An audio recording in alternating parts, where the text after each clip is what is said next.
it's a tragedy. And in fact, this is the tragedy not only for nations, it's tragedy for the people. And it's a tragedy for the world as well, because it might have very bad consequences for the world. And I would have given dearly not to be talking on this subject. But, you know, in the current circumstances, from my point of view, being half Russian, half Ukrainian, it would have been a defection. So I must. At that point, of course, it was a turning point in the development of the world situation, and absolutely new possibilities have been opened for the world at that time. And of course, you know, the issues of NATO, its credibility, its future has been at stake at that time, because obviously many people were saying, why do we need NATO? NATO seemed to have outlived its utility because it was created after the Second World War with very specific task. I remember how the first Secretary General of NATO said the NATO is needed to keep the US in, Russia out, and Germans down. And, after the end of the Cold War, everything seemed to be losing its importance because,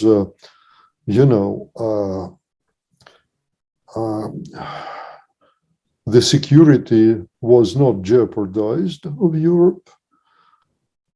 United States has become already, through various agreements that were signed after the Second World War, a part of all the European political landscape, even without NATO.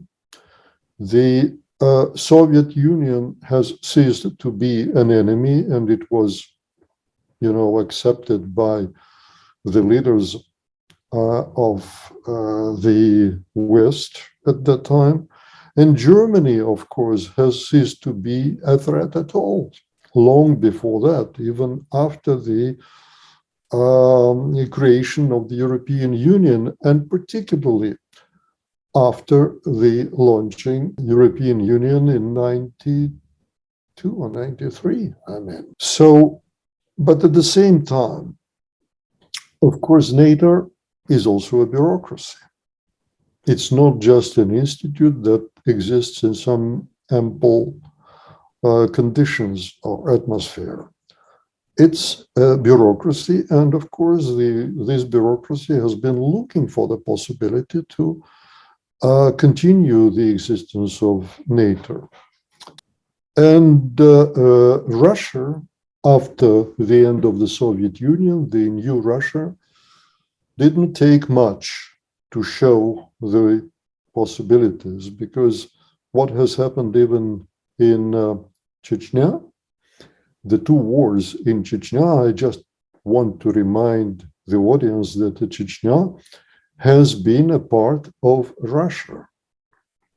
It's an autonomous region in Russia, which wanted to secede, to decouple from Russia. And Russia has crushed that with two wars, and close to 100,000 people died in these wars. And of course, the Eastern European countries looking at that were thinking, okay, if Russia is capable of doing that to its own citizens, just imagine what they can do if something goes wrong with us.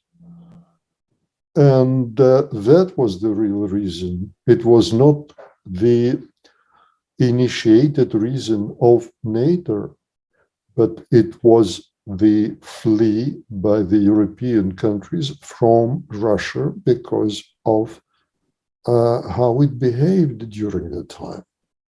And it's only naturally that they were looking for a shelter and for the defense in NATO. And thus, NATO has the second wind in its sails. And of course, it didn't want to stop it, because obviously let's be frank, the military-industrial complex, particularly in the United States, made a lot of money because, all armaments should be unified, it should be unified armaments and weapons for all NATO countries. And that created a huge demand and a huge market. That was an additional thing. I'm talking to you that, some very valid, very tangible considerations has pushed the world in this direction. There was the first prime minister of the Tsarist Russia, 1903 to 1906, and in his inaugural, let me say, speech, he said, "I don't know the word Russia. I only know the Russian Empire." And this ghost has been floating over Russia since Ivan the Terrible from the 16th century. With coming and going, and this pendulum has been going through all the history of Russia. Unfortunately, all this coincided, and now we have the fruits of this floating pendulum reaching again its, let me say, movement towards the imperial drive, though it is now more of a resentment than a real interest. But it doesn't make it less dangerous and less important. We should not forget that there is something, almost mystical in this part of the land. If I'm correct, an excellent American scholar, Timothy Snyder, has published a wonderful book about maybe 10 years ago. It is called Bloodlands, Europe between Hitler and Stalin. Between Stalin's Soviet Union and Adolf Hitler, Nazi Germany, they committed mass murders of an estimated 14 million non-combatants between 1933 and 1945. There is really no other land so generously watered with blood as this land. And this is, in fact, what we're looking now. By the way, I have a couple of maps. That's what we're talking about. This is obviously Russia. This is Ukraine. And this is the part of Ukraine, Luhansk region and Donetsk region. After the 2014, Russia has practically took under the protection the Luhansk and Donetsk areas, which constitute maybe 1/3 of all the Luhansk and Donetsk region. And the idea was Russia was trying to pretend that, in fact, it was the Ukrainian attacks from this part of Ukraine to Donetsk and Luhansk, trying to get it back. And that was an artificial pretext which Russia used. The invasion started on this pretext. But it was just the beginning, obviously, and before that, Russia has amassed, these are the military installations of Russia around Ukraine on the eve, before it has started occupation. You see, it started from Belarus, where it has not permanent installations, but the military bases created because of the joint exercises, military exercise between Russia and Belarus. Then there were special troops, the troops positioned around Ukraine and in Crimea, which was as you know, taken by Russia in 2014, annexed practically by Russia. There is a lot of disputes about the historians, about the origins of Russia, origins of Ukraine, which are being used now for explanations, but I think all of that simply blurs the picture. It does not help to understand what actually is going on. But it seems that in the 21st century, we actually have ended what was going on with these blood territories. We have entered a new era, but unfortunately we are again sliding back into a monstrous archaic times. We have another war on our hands in the middle of Europe, and I suspect this war has quite tangible possibilities to become a global catastrophe. Just yesterday, the Russian president has instructed the Russian army's deterrence forces to switch to a special, so-called special service mode. And he announced that in Kremlin, in televised meeting with the Minister of Defense and the Chief of the General Staff. He's raising the stakes. He's making it clear that in 4 days of war, the goals and objectives that were set were not achieved, and the pressure must be stepped up. So, in fact, he's recognizing the failure of the invasion. And yesterday it was a psychological threshold, and very important psychological threshold. According to my assessment, he expected on Sunday, 27th of February, to give a victory speech and to talk about successful completion of the military operation and total victory. But things did not go according to plan.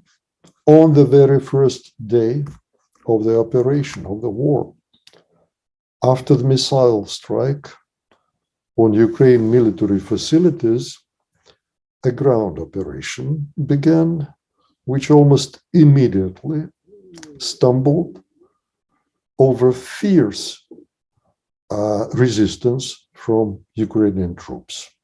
During the first 24 hours, Russian troops did not make significant inroads into Ukrainian territory where they were forced to stop. Over the next 3 days, it was not possible to break the resistance of the Ukrainian forces. The capture of several small towns and the entrenchment of the approaches to Kharkiv and Kiev could not be called a success. And according to Putin's plans, the troops were not supposed to meet any resistance, any desperate resistance, and he expected that Ukrainians mostly will even welcome the Russian soldiers, if not with flowers, then with obedience. The central government in Ukraine should have been seized by Sunday. All Ukrainian leaders who had not fled or defected to Putin should have been arrested and taken to Russia for further trial. And that what was he thinking about? And suddenly told when went absolutely wrong. On the 28th of February, in the morning, report to Russian president. He received this report, and I'm not going, of course, to give you the why I know that, but frankly, there are few people that still belong to the upper echelons of Putin administration that anonymously have started to share information in various Telegram channels. And if you know who is behind various channels, you could get quite an interesting information. So according to this information, today in the morning, Putin received a report according to which the so-called, it is called in military slang, irretrievable military and operational casualties. That means killed in action. And this irretrievable military and operational casualties of the Russian armed forces personnel are 6,727. That's the information by 6 o'clock Moscow time today. And if Kiev manages to hold out for a week after that, the war will end with Russia's defeat. You know, plans have failed. It failed to be a cakewalk for Putin. The war threatens to become long and debilitating for both sides and has already caused huge casualties, including among civilian population. We don't know the numbers of course. Putin released he has effectively lost, and that if Ukrainian forces backed by Western arms supplies launch a counteroffensive, it will be the end for him personally and for the entire system of government he has created. He understands that. Putin no longer has any, even tactical options. He is nailed to the wall.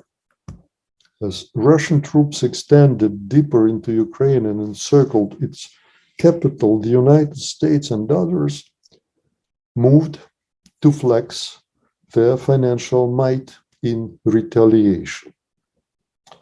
The sanctions, which were at the very beginning quite symbolical, like for instance, Britain said that it will not allow to keep Russians' money in British banks.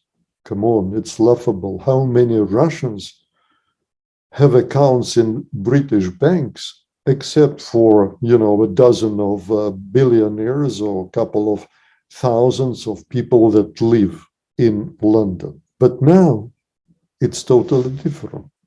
Some Russian banks, since yesterday, were banned from the SWIFT messaging system that used to be trillions of dollars worth of transactions around the world. The Bank of Russia was also targeted to ensure that it will not be able to deploy its reserves, totaling roughly $640 billion to defend its economy. And a task force will be established to identify the freeze asset of Russian oligarchs, government officials, and companies. JP Morgan published today a projection that Russia will lose at least 3.5 annual losses in GDP for Russia. It's an enormous amount. It's very important. According to one Russian economist, this was an economic nuclear bomb for Russia. US and European sanctions against the Bank of Russia triggered a slump in the ruble to a record low. Ruble has lost a third of its value against the dollar in offshore markets at one point. And to try to avert collapse, Central Bank of Russia more than doubled its key interest rate to unprecedented 20% today. And Russia imposed capital controls. Ruble rate a month ago was 70 rubles per dollar. Today, it has reached, with private banks started already selling dollar for 190 rubles. And the stock exchange did not open today for obvious reasons. Central bank governor has publicly admitted today that the possibilities to rely on foreign exchange reserves are now limited. And allegedly, she, that's a woman, as well as the Minister of Economy, filed their resignations to Putin. So far, this is not confirmed officially, but that's again from some background information. That's why this brandishing with the nuclear weapons, what is happening is a purely emotional reaction.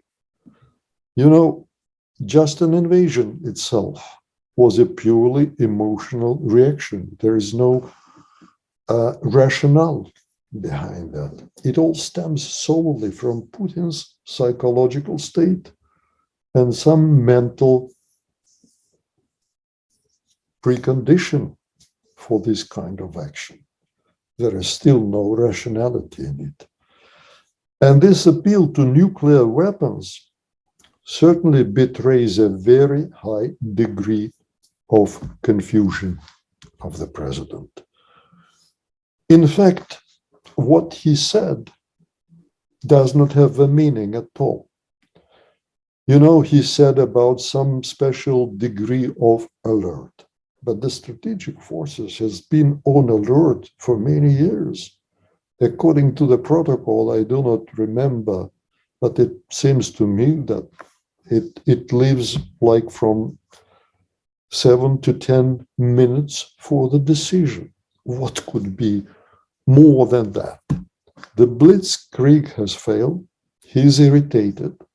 The sanctions are very serious. He has understood that. The destruction of the Russian economy is also predictable.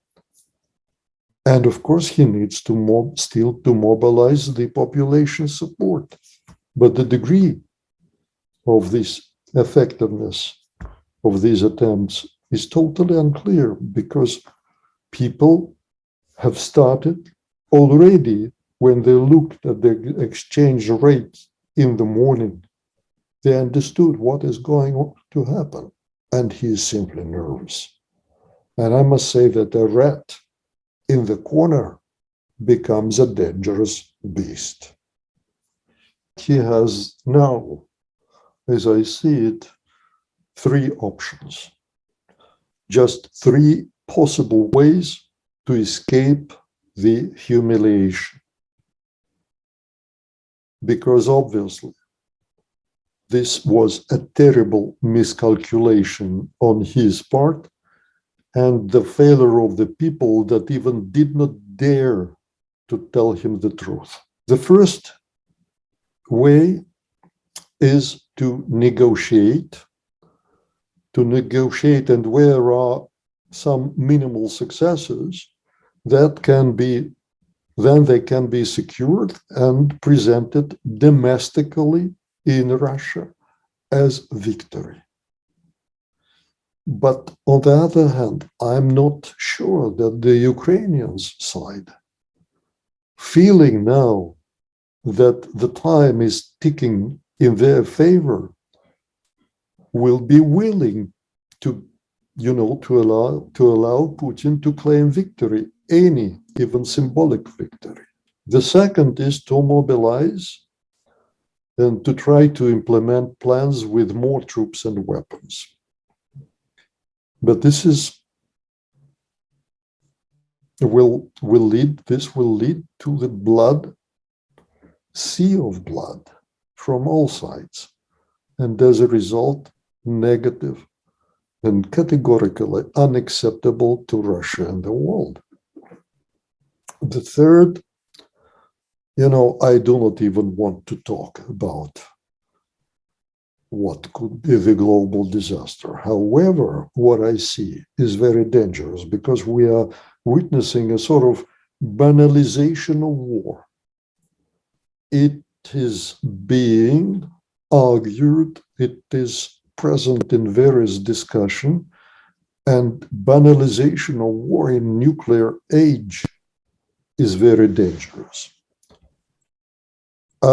Besides, threatening with the war turns into a kind of drug addiction, because you need bigger and bigger doses to reach the same effect. And which option he will choose, I don't know. We will see soon enough. And of course, this invasion has profoundly shaken the world order that we are used to. And it has raised a lot of questions about Putin's endgame, the West's response, the alternative courses that neither side took, and the consequences for Ukraine, Russia, and nearly every place now. And firstly, we have to understand that we have been living not in the post-war period, but in the interwar break. And we have relaxed, and it was a mistake. The era of the peace dividend is over. It happens that wars arise practically of nothing. And there is a very impressive example in Russia's history, the Crimean War, which started in 1853, out of nothing. And its history includes almost everything that we hear today. A knowingly impossible ultimatum, a demand for guarantees, a rush to negotiations, obscure motives, and so on and on. Everything was used at that time. The result was disastrous for Russia of the Crimean War in the 19th century. And in fact, the Russia-Ukraine invasion of Ukraine splits the world into before and after. It's a watershed for European security and defense. It's the end of the non-proliferation regime. You know, the experience of Ukraine, which agreed to give up the nuclear potential, and what it is going now has demonstrated to the whole world that nuclear weapons is the ultimate guarantee of the security. And now it will be very difficult to keep non-proliferation regime, nuclear proliferation regime in the world. The next, let me say, fallout is the Iron Curtain, which is falling down again. Russia, in fact, is sick, and sick in a very serious way. It's being eaten away by a cancerous tumor. I don't know what Russia will come out of this war and when it will come out of it.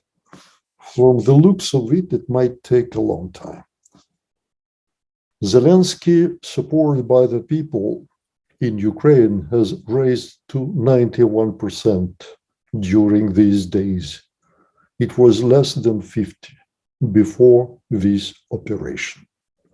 And obviously, he is considered as a national hero, and he behaves like one. Because when I see him red-eyed, not sleeping for several nights, and walking and encouraging the people of Kiev at that time, he behaves really like a hero.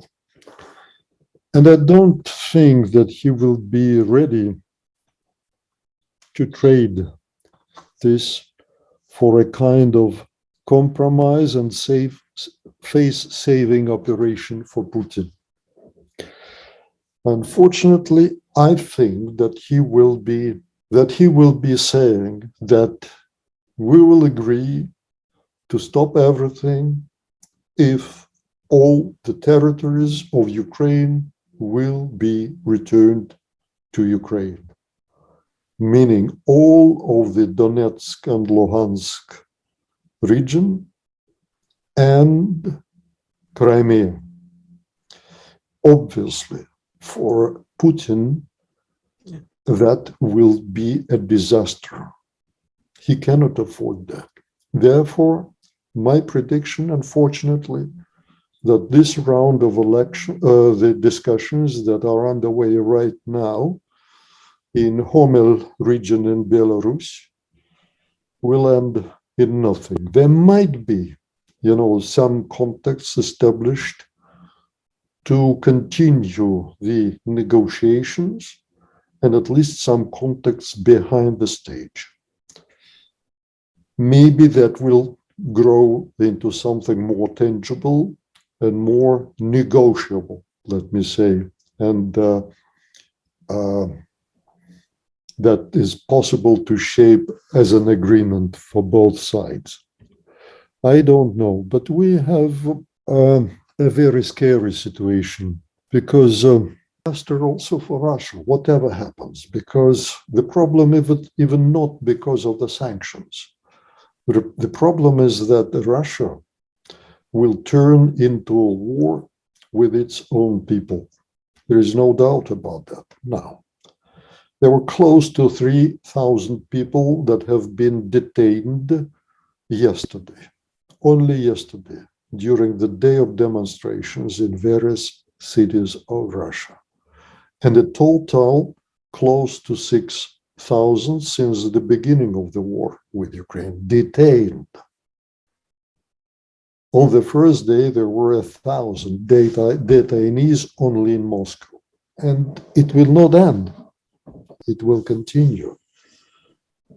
And there will be absolutely blatant and unavoidable repressions, which will affect the press, which is now already expressed in visits to private flats and apartments of rank and file people, with identifying potentially dissenting voices among them. We have a very scary revelation about human nature, I would say. It turns out that fascism is possible without any ideology.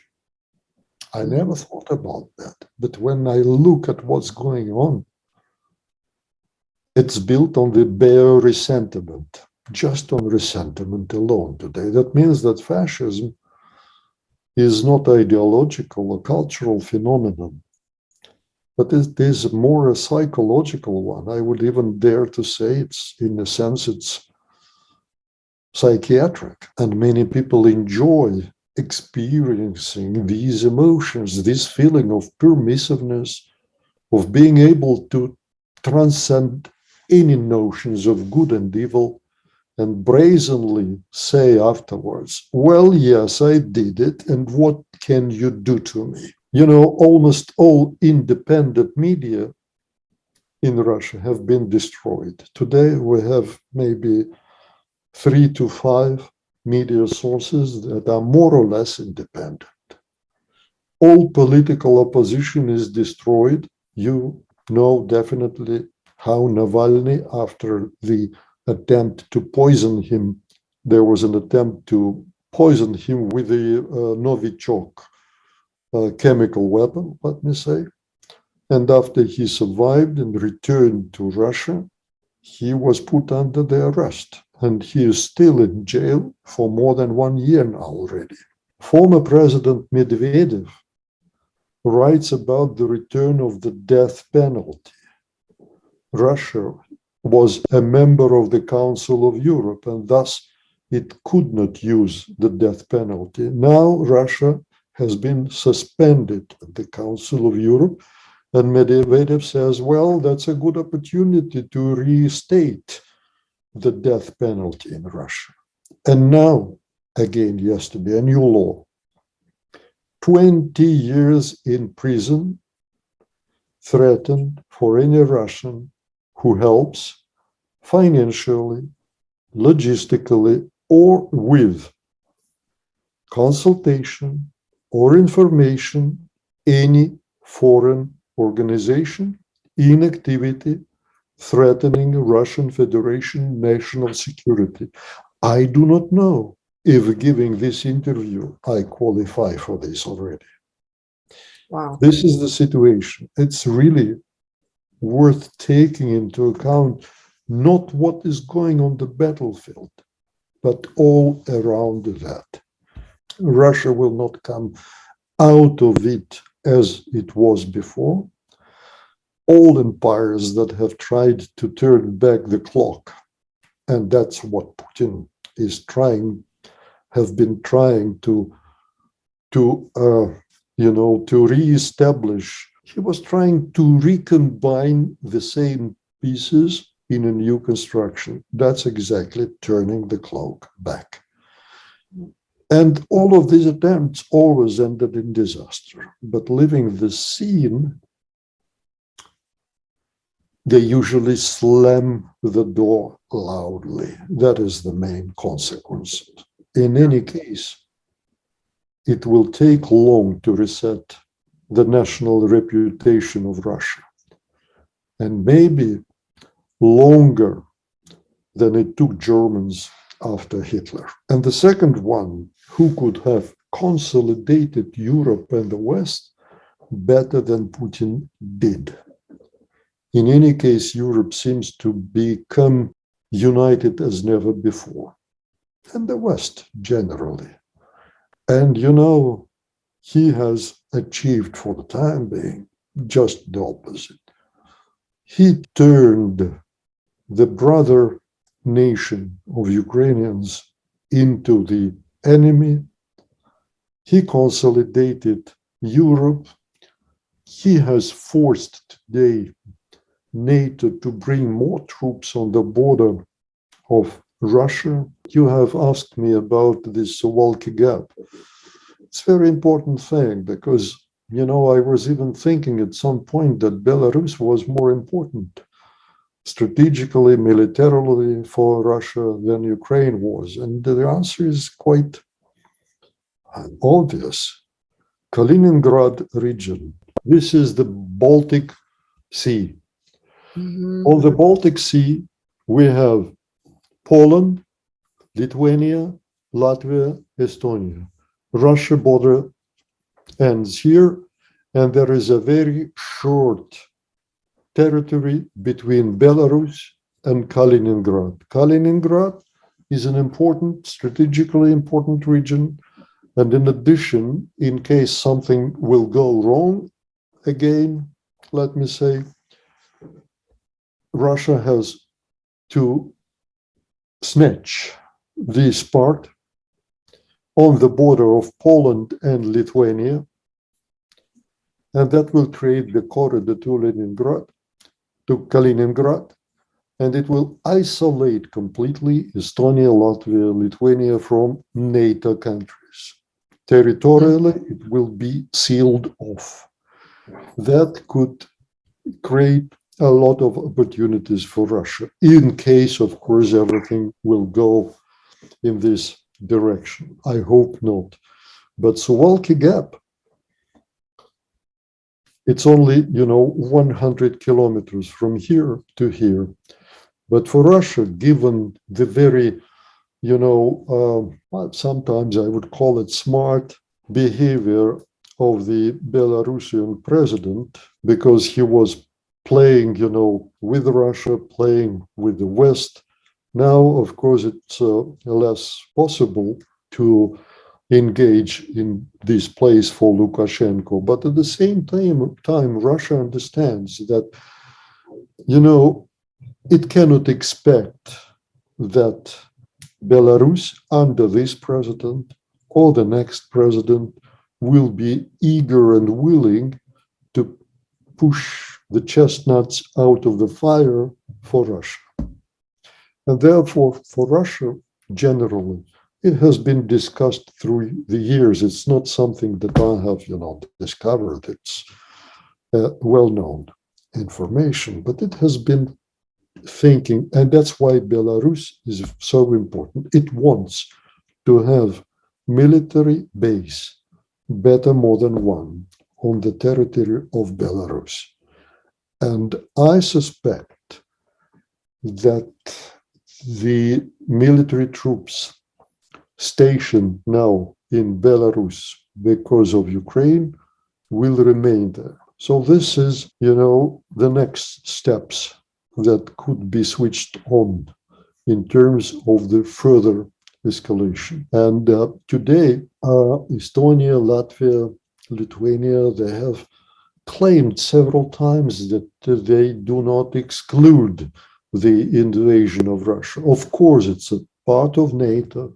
Of course, the Article 5 of NATO agreement of NATO pact is there. But in case Russia seals these three countries here, it's just 100 kilometers. It can be taken in 2 hours by tanks, that area. Then the connection, territorial connection, will be cut.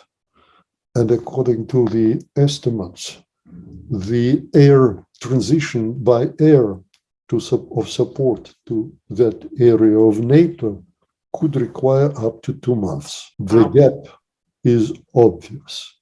And a lot can be, tested in case the rat feels completely cornered. Yes, that's true. That's again from unofficial sources. I cannot confirm that with any solid information, but it comes from the people whom I know and whom I trust, and who were connected directly to the administration of Putin. They say that he's sick, very sick, and that makes the situation even more troublesome because he doesn't have anything to risk personally, nothing to lose. But the problem is different. The people around him, they are thinking, of course, in terms of their personal security and personal future. We actually have entered the transit period, the power transit period. Officially, next presidential elections will take place in the year 2024. It's not yet clear whether Putin himself will be available for that date, but in any case, he wants to think how to leave some legacy. You just imagine a person, 2 years during the pandemics, he was practically secluded in the bunker somewhere. Even now, when you watch the news, you might see that he is sitting at the table with almost 20 meters between him and President Macron or Chancellor Scholz, who came to Kremlin, or anybody else. I think that the transit can happen much earlier than 2024. I hope it will not be violent. I hope, at some point when Yeltsin was the president, the group of oligarchs visited him and told him, I'm not quoting, of course, this is the gist of that. Boris Nikolaevich, that was his name. We have found a good successor for you. If you agree with us, we guarantee you that for the rest of your life, you will have the presidential esteem, you will keep everything, etc., etc. Yeltsin was not a, stupid person. He understood perfectly well. Of course, Putin is in a different, let me say, situation now. He has a much firmer grasp on the elite now. But still, I think the problem is that they suspect each one another, that if they start some kind of coordinating something, it will be reported to the boss and the measures will be taken immediately. But I think that at some point, this calculation, this balance of what is at stake will force them to think about how to move ahead in order not to lose what they have, but at the same time, not to risk with the catastrophe. 2, find a solution which gives Putin to save the face in this situation and to leave the stage with some so small achievement that he could present domestically to the people in Russia as a victory. To say, for instance, okay, we have secured the Donbass and Luhansk, we withdraw, we have achieved our goals. Something like that. It's, again, I'm not, I understand that if Ukrainian will hear me saying that, he will be indignated. And I'm half Ukrainian. I also speaking, about that simply because now it's important to buy time for what is going on. To buy time, because if the rat is in the corner, he could make a lot of bad things. Very bad. I'm not saying that he will start the war, but for instance, he could explode a missile, nuclear missile, somewhere in territorial waters of Atlantic, in order simply to demonstrate the resolution that he will not stop in front of everything. And after that, it will be already very difficult for the West not to answer. Let him escape with his face saved domestically, and then recalibrate the agenda. Recalibrate the agenda and start talking about the new world order, not security order, but the new world order. Because I think that the current world order built in the 17th century during the Peace of Westphalia, after the 30 Years' War and the creation of the sovereign state and then nation state, has exhausted itself. So a lot of, developments now. We'll see. We'll see.